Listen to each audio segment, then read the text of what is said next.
Muy buenas tardes para todos. En esta oportunidad trataremos el tema de impuestos territoriales en la unidad de planeación fiscal. El grupo está conformado por Melkin Jiménez, Lina Paola Cacáis y quien les habla, Luz Elena Gamba.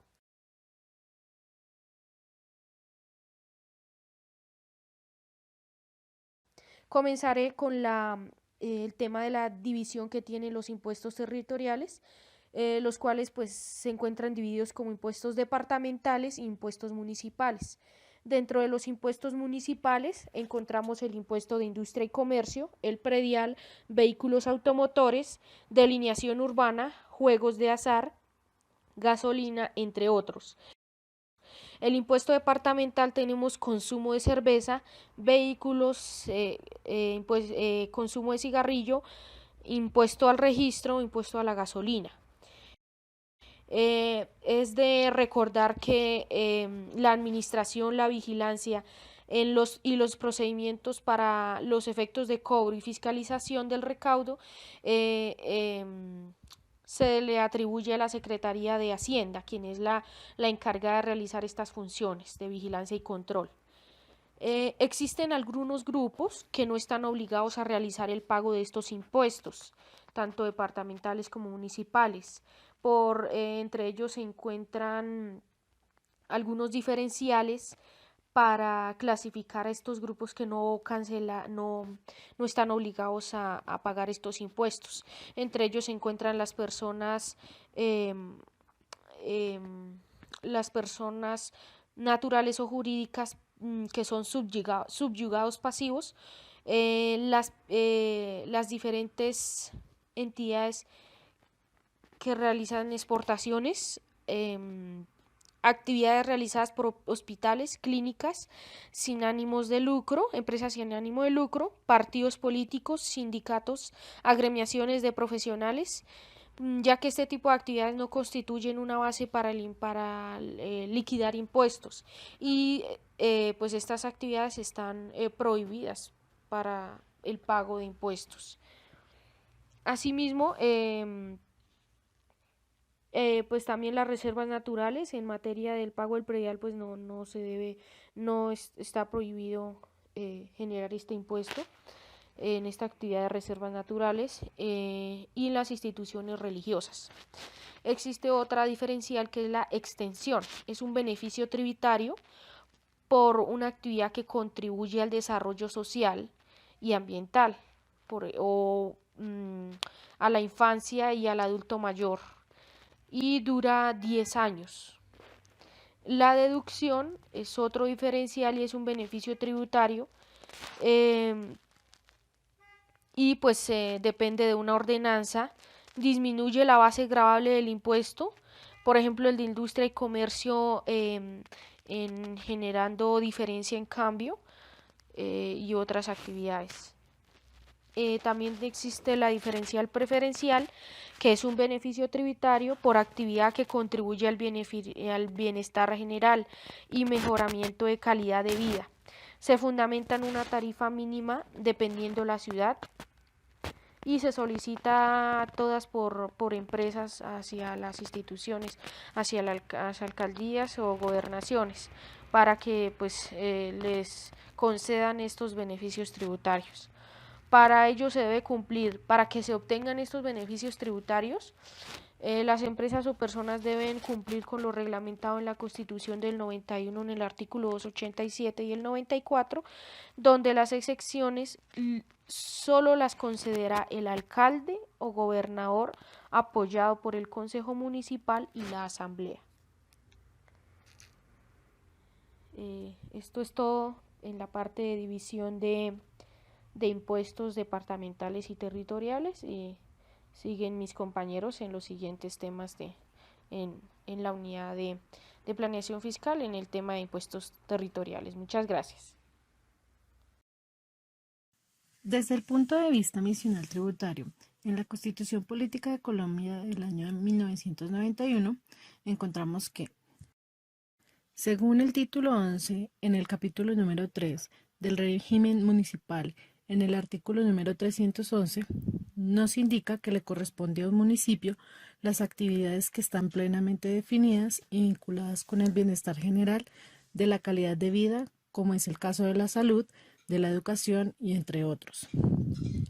Los tributos son el representante legal quien a través de los mismos define y establece los elementos relacionados con los impuestos, pues en el caso de la parte procedimental, porque trabajan coordinadamente con las entidades públicas, como es el caso del Consejo o la Asamblea Departamental.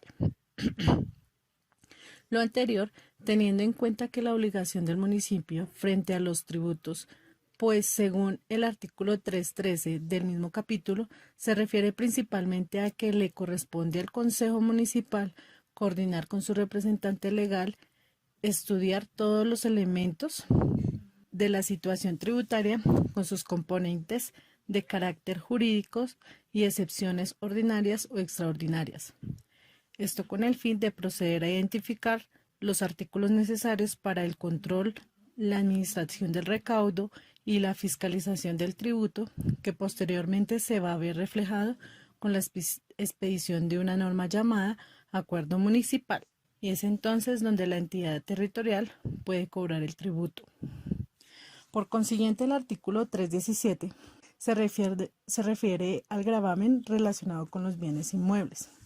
Por tanto, es allí donde nos indica que solo los municipios pueden gravar los bienes inmuebles, como es el caso en específico del impuesto predial. Lo anterior, teniendo en cuenta que los municipios están facultados para cobrarlo, ya que por medio de la Ley 44 de 1990, el Congreso de la República expidió y resolvió que ellos son los únicos que pueden cobrar y administrar este impuesto.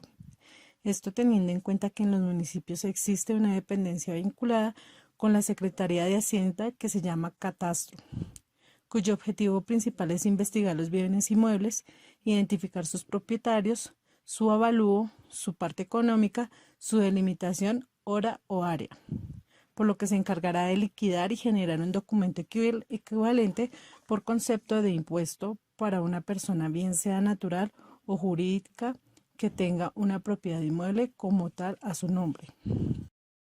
Por otro lado, el artículo 338 del título 12, capítulo 1, se refiere que en tiempos de paz solo el Congreso a nivel nacional, las asambleas a nivel departamental o los consejos a nivel municipal pueden establecer contribuciones fiscales o parafiscales, es decir, donde no exista una situación de carácter económico, social y ecológico que afecte a la población, y que el Ejecutivo, a través de un decreto, define como situación que va a perturbar el orden de un territorio.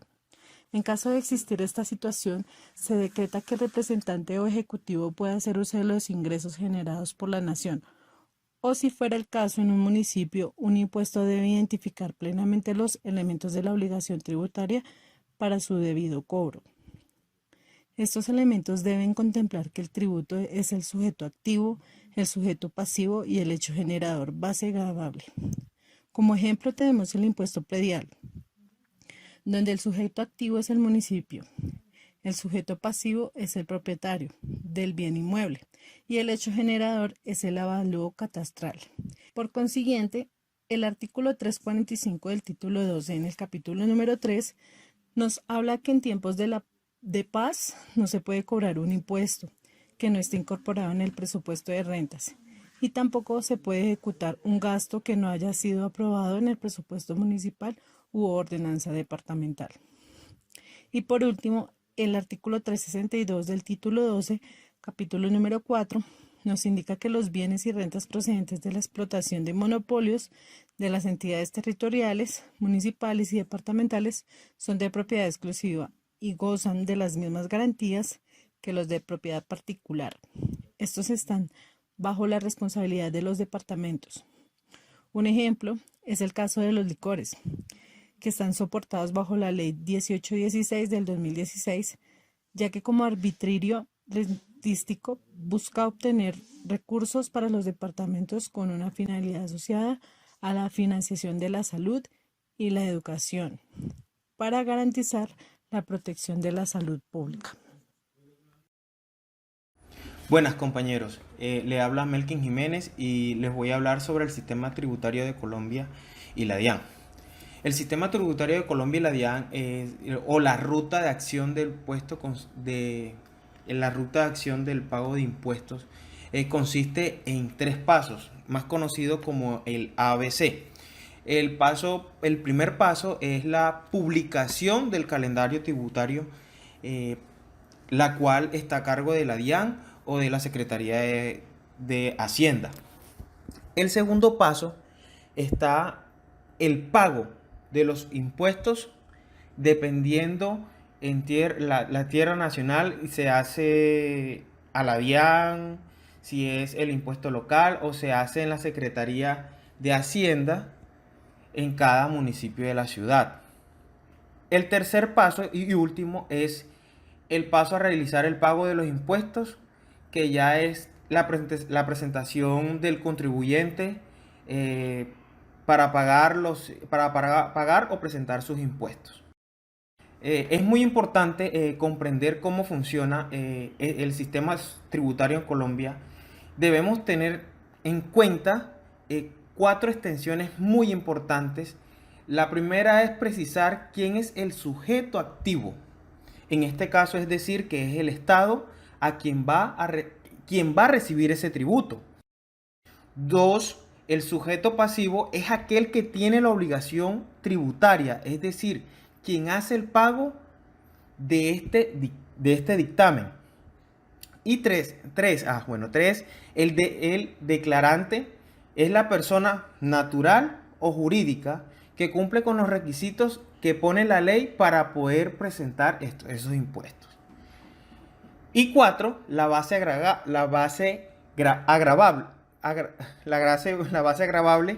que es el valor o unidad de medida sobre el cual se aplican las tarifas con el fin de fijar un valor que se debe pagar. También vamos a hablar de la clasificación de los impuestos. Dentro de esa clasificación de estos impuestos existen los impuestos directos y los indirectos. Dentro de esos directos, son aquellos que recaen directamente sobre la persona, empresa, sociedad, etc. Vendría siendo los impuestos a las rentas, impuesto al enriquecimiento, o sea, el impuesto a la riqueza, impuestos por trámites personales, etc.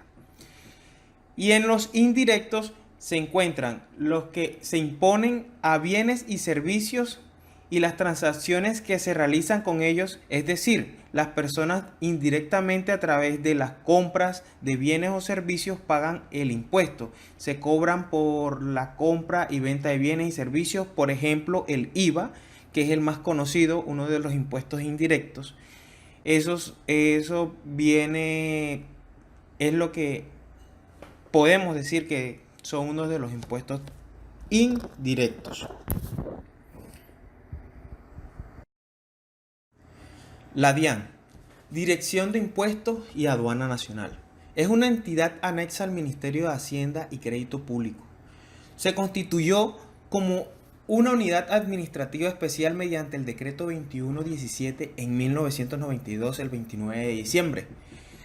Tiene como meta contribuir y garantizar la seguridad fiscal del Estado colombiano y la protección del orden público económico nacional mediante la administración y vigilancia al debido cumplimiento de las organizaciones tributarias, aduaneras, cambiarias, de los derechos de exportación y gastos de administración sobre los juegos de suerte y azar, y en las operaciones de comercio exterior en condiciones de equidad, transparencia y legitimidad. Algunos de estos procesos que desarrollan la dimensión de sus estratégicos que tienen como finalidad orientar a las entidades para que cumplan su misión y visión política y objetivos, satisfacer las necesidades de las partes interesadas, procesos misionales, tiene que ver con la razón de ser de la responsabilidad de la DIAN.